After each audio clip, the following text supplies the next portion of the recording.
తమ్ముడు డాక్టర్ భద్రారెడ్డి గారికి, అదేవిధంగా వేదిక పైన ఉన్న కూకట్పల్లి నియోజకవర్గంలోని వివిధ డివిజన్ల అధ్యక్షులకు, అదేవిధంగా వేదిక మీద చాలా మంది సోదరులు సోదరిమణులు ఉన్నారు.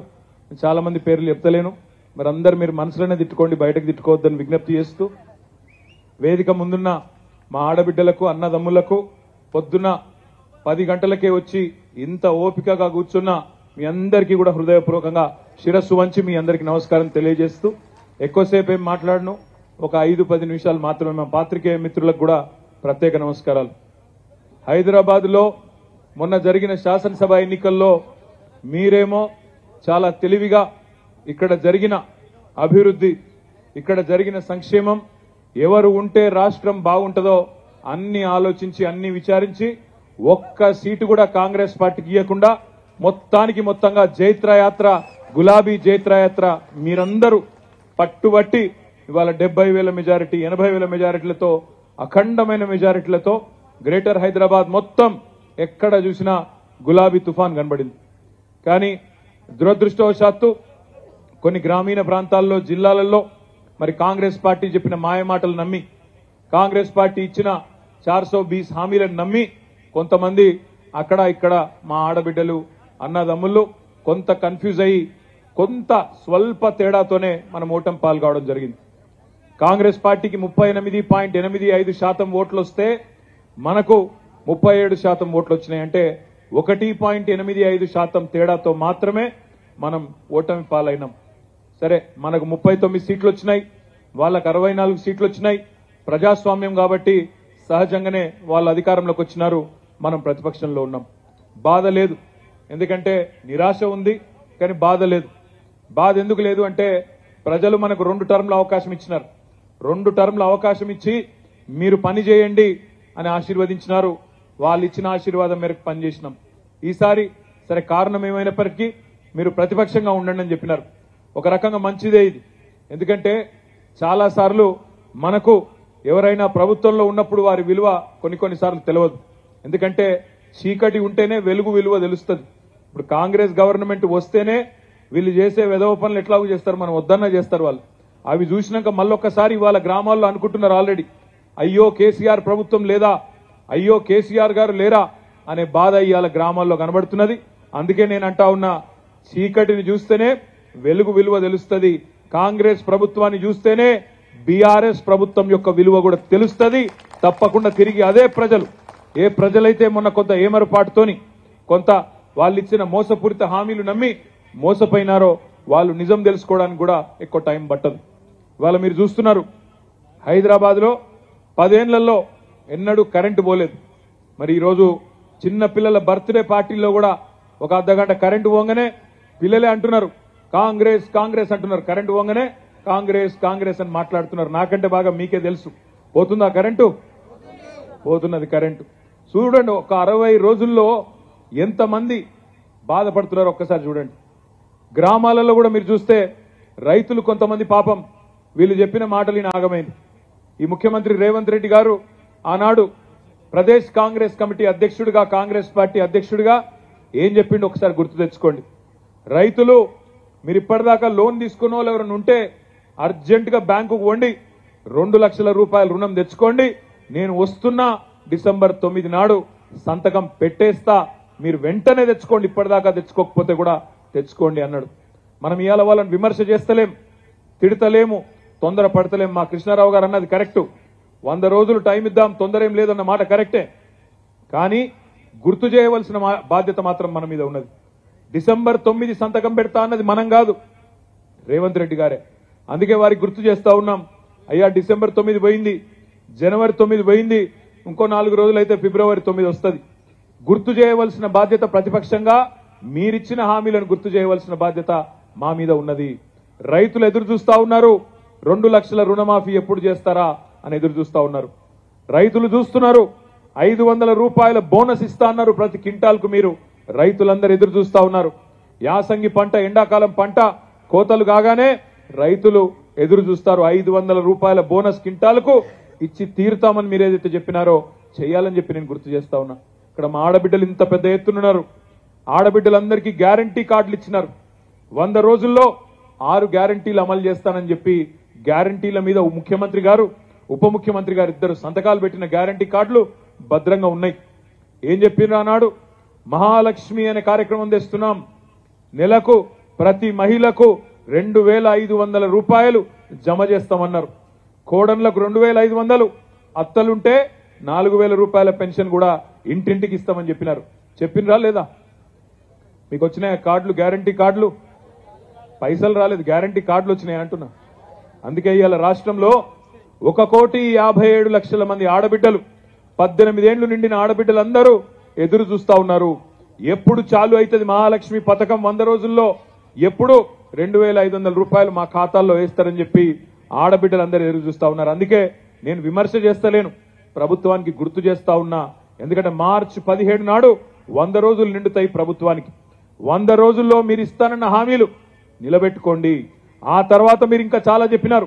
100 రోజుల్లోనేమో 6 గ్యారంటీలు, మిగతా 5 సంవత్సరాల్లో 420 హామీలు, పెద్ద పెద్ద హామీలు ఇచ్చినారు. ఇంటింటికి ఆ 420 హామీల పుస్తకాన్ని ఇంటింటికి పంపిస్తాం. ఈ ప్రభుత్వాన్ని ఇంతకుముందు కృష్ణారావు గారు చెప్పినట్టు మంచి ఓపికగా ఎదురు చూస్తాం. మేము కూడా, మాకేం తొందర లేదు. 10 ఏళ్లు మీరు అవకాశం ఇచ్చినారు, అధికారం ఇచ్చినారు. తప్పకుండా మీ ఆలోచనకు అనుగుణంగా పనిచేసే ప్రయత్నం చేసినాం. కొన్ని చిన్న చిన్న పొరపాట్లు జరిగి ఉండొచ్చు, వాటిని కూడా భవిష్యత్తులో తప్పకుండా సవరించుకుంటాం. మళ్ళీ ఒకసారి తిరిగి మీ మనసు గెలుచుకునే ప్రయత్నం గ్రామీణ ప్రాంతాల్లో కూడా, హైదరాబాద్ తో సహా గ్రామీణ ప్రాంతాల్లో కూడా తిరిగి మళ్ళీ గులాబీ జెండా ఎగిరే విధంగా పనిచేసుకుంటూ ముందుకు పోతాం. నేను మీ అందరినీ కోరేది ఒకటే, మనకేం తొందర లేదు, ఈ ప్రభుత్వాన్ని ఏదో ఆగం చేయాలన్న ఆలోచన లేదు.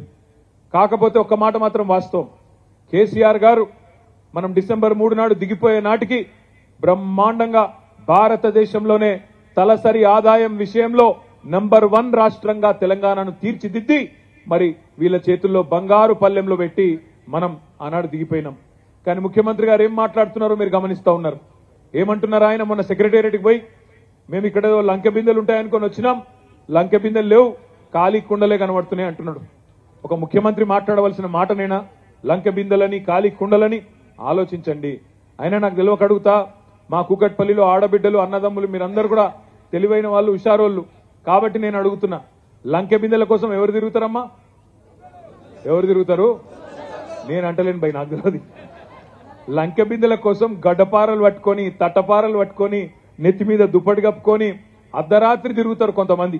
పాడుబడ్డ కోటలల్లా, పాడుబడ్డ దేవాలయాలల్లా, పాడుబడ్డ పాత పాత బిల్డింగ్లల్లా గుట్టల పొంటి పుట్టల పొంటి పట్టుకొని అర్ధరాత్రి తిరుగుతున్నారు కొంతమంది. అవి సెక్రటేరియట్లు ఉన్నాయి. ఈ ముఖ్యమంత్రి గారికి మరి ఏమైనా వెనకడ అలవాట్లు ఏమైనా ఉన్నాయో నాకైతే తెలియదు. కానీ ఒకటి మాత్రం పక్కా, ఇవాళ ముఖ్యమంత్రి గారు తెలుసుకోవాల్సిన విషయం ఏంటంటే, మీకు బ్రహ్మాండమైన పరిస్థితుల్లో ఈ రాష్ట్రాన్ని డెవలప్ చేసి నెంబర్ 1గా ఐటీ ఎక్స్పోర్ట్స్ లో నెంబర్ 1గా హైదరాబాద్ ను భారతదేశంలోనే అత్యున్నత ప్రమాణాలు కలిగిన నగరంగా మీ చేతుల్లో అప్పజెప్పి మేము జరిగినాం. పక్కకుండి చూస్తా ఉన్నాం, అన్ని గమనిస్తా ఉన్నాం. మీరేం మాటలు మాట్లాడుతున్నారో కూడా చూస్తున్నాం. ఇవాళ తప్పుకునే తందుకు ఇచ్చిన హామీలు నెరవేర్చే సమర్థత లేక ఇవాళ మీరు ఇష్టం వచ్చినట్టు నోరు బారేసుకుంటే కూడా మౌనంగా చూస్తా ఉన్నాం. మీరు మాట్లాడుతున్నారు, గమనిస్తా ఉన్నాం.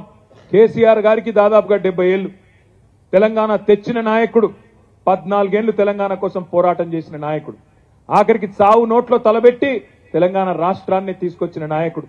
అట్లాంటి నాయకుడిని కూడా పట్టుకొని ఇలా నోటికొచ్చిన బూతులు ముఖ్యమంత్రిగా ఉంటూ కూడా మీరు పాత వైఖరి మార్చుకోకుండా మాట్లాడుతుంటే కూడా ఈ రోజు కూడా మేము గౌరవంగానే మీ గురించి మాట్లాడుతూ ఉన్నాం.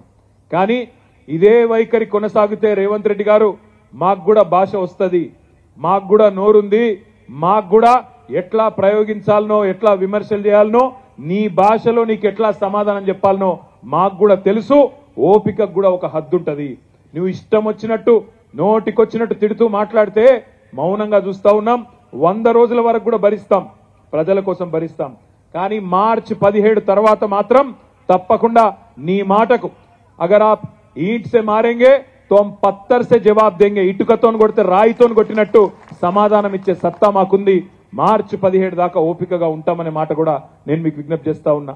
100 రోజుల్లో మీరు ఇస్తానన్న హామీలు నిలబెట్టుకోండి. ఆ తర్వాత మీరు ఇచ్చిన 420 హామీలు అవి కూడా నిలబెట్టేదాకా ప్రజల తరపున మేము కొట్లాడతాం. కృష్ణారావు గారు చెప్తా ఉన్నారు, మీరు దిగిపోయిన తర్వాత, మన ప్రభుత్వం పోయిన తర్వాత జిహెచ్ఎంసీ వాళ్ళకి ఫోన్ చేస్తే బడ్జెట్ లేదంటున్నారని అన్నాడు. అదేవిధంగా హెచ్ఎండబ్ల్యూఎస్ కు ఫోన్ చేస్తే బడ్జెట్ లేదు, పైసలు లేవు అని తప్పించుకునే దూరంలో మాట్లాడుతున్నారని చెప్తా ఉన్నారు. నేను ఒకటే మాట ఆలోచించమని కోరుతా ఉన్నా. గత పదేళ్లుగా ఈరోజు ముఖ్యమంత్రి గారు మాట్లాడుతున్నాడు, ఈయన రేవంత్ రెడ్డి రేపు కేంద్రంలో పార్లమెంట్లో అక్కడ కాంగ్రెస్ వస్తేనే మీకు ఇచ్చిన హామీలు నెరవేరుస్తా అని మాట్లాడుతున్నాడు. నేను అడుగుతా ఉన్నా, ఆలోచించమని. 10 ఏళ్లలో మోడీ గారు ఏమైనా మనకు సహకరించిండా? మోడీ కనీసం మనకు ₹1 ఇచ్చిండా? అయినా మనం పని చేయలేదా? ప్రజలకు ఇచ్చిన ప్రతి మాట నిలబెట్టుకోలేదా? ఇచ్చిన హామీలే కాదు, ఈయని హామీలు కూడా నిలబెట్టలేదా కేసీఆర్ గారు? మరి ఇలా ఈయన మాత్రం ప్రజలకు ఇచ్చిన హామీలు నిలబెట్టడానికి నెరవేర్చడానికి మాకు కేంద్రంలో కూడా ఓటేయాలని మాట్లాడుతూ ఉన్నాడంటే ఇది రాజకీయ దివాలా కోరతనం కాదా? ఆలోచించమని చెప్పి నేను కోరుతా ఉన్నా. 20,000 లీటర్ల వరకు హైదరాబాద్ లో మంచినీళ్లు ఉచితంగా ఇచ్చిన ఘనత మన ముఖ్యమంత్రి పెద్దలు కేసీఆర్ గారిది. ఇవాళ కృష్ణారావు గారు చెప్తున్నారు, అట్లాంటి 20,000 లీటర్ల నీళ్ల పథకాన్ని కూడా నీరు గారుస్తూ మళ్ళీ ఇవాళ మంచినీళ్ళకు కూడా ఛార్జీలు వసూలు చేస్తున్నారు. ట్యాంకర్లు ఆల్రెడీ వస్తున్నాయి గల్లీలల్లా అని చెప్పి కృష్ణారావు గారు చెప్తా ఉన్నారు.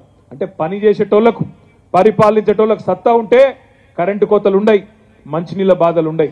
హైదరాబాద్ కోసం బ్రహ్మాండంగా గత 10 ఏళ్లుగా పనిచేసి మనం ఒక బంగారు పల్లెంలో హైదరాబాద్ను వాళ్ళకి అప్పచెప్పి పోయినాం. మరి వాళ్ళు నిలుపుకుంటారా, దాన్ని చెడగొడతారా? మనం జాగ్రత్తగా చూడవలసిన అవసరం ఉన్నది. రేపు పార్లమెంట్ ఎన్నికల్లో కూడా ఢిల్లీలో, పార్లమెంట్లో, లోక్సభలో తెలంగాణ గురించి మాట్లాడేటోళ్ళు ఉంటేనే రేపు అక్కడ మనల్ని ఎవరైనా పట్టించుకుంటారు. తెలంగాణ గురించి మాట్లాడాలి అంటే కాంగ్రెస్ కు బీజేపీ నోరు పెగలదు. ఎందుకంటే వాళ్ళ బాసులు ఢిల్లీలో, గుజరాత్ లో ఉంటారు. వాళ్ళు ఉస్కో అంటే ఉస్కో, డిస్కో అంటే డిస్కో, అంతకంటే ఎక్కువ వాళ్ళతోనేం కాదు. అందుకే డూడు బసవన్న లాంటి ఎంపీలు కాదు, మన కోసం తెగించి కొట్లాడే ఎంపీలు ఉండాలి, మన గొంతు వినిపించే ఎంపీలు ఉండాలి. మన గులాబీ జెండా కప్పుకొని బ్రహ్మాండంగా తెలంగాణ ప్రజల కోసం, తెలంగాణ ప్రయోజనాల కోసం గొంతు విప్పి అక్కడ అవసరమైతే గల్లాబట్టి అడిగే ఎంపీలు ఉండాలి తప్ప మనం మళ్ళొక్కసారి కేవలం తల ఊపే ఎంపీలను గెలిపిస్తే లాభం లేదు.